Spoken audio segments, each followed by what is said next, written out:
Bonjour.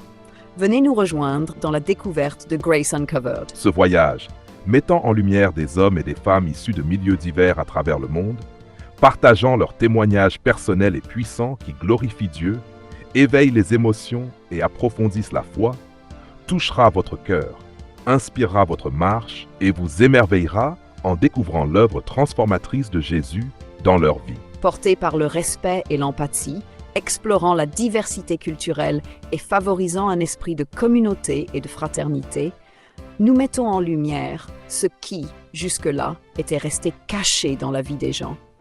Nous croyons que vous vous reconnaîtrez dans ces témoignages comme nous y sommes reconnus nous-mêmes. Ils permettent de créer des liens avec ceux qui partagent la même foi, ainsi qu'avec ceux qui cherchent Jésus, parfois sans même en être conscients. Dans ce monde déchu, nous sommes témoins de toutes sortes de souffrances. Peur, douleur, solitude, vide, dépendance, maladie, traumatisme, divorce, dépression, brisure, guerre, l'humanité. Mais tout n'est pas perdu, comme vous le comprendrez à travers les témoignages des personnes que nous avons interviewées. Dans Matthieu 10:32, Jésus dit « Quiconque me reconnaîtra devant les hommes, je le reconnaîtrai aussi devant mon Père qui est dans les cieux. » Notre témoignage ne se résume pas à ce que nous disons. Il se reflète dans la manière dont nous vivons notre vie. Les gens observent attentivement la vie d'un chrétien. On peut avoir un témoignage fort avec nos paroles, mais perdre sa puissance à cause de nos actions. Nous voulons vous rencontrer, découvrir votre histoire et en apprendre davantage sur Jésus, qui a agi et continue d'agir dans votre vie. Peut-être souhaitez-vous partager votre témoignage avec nous? N'hésitez pas à nous contacter en laissant un commentaire ci-dessous. Quelqu'un vous répondra. Jésus est venu dans ce monde pour tout le monde. Ne vous sentez jamais exclu.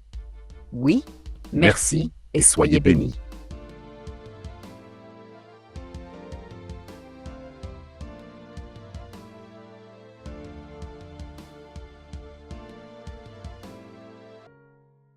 En fait, ma mère disait que depuis que j'étais toute petite, je jouais à être une sœur.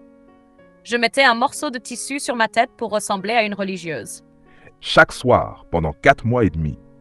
Au final, environ 200 personnes ont dit faire une profession de foi en Christ.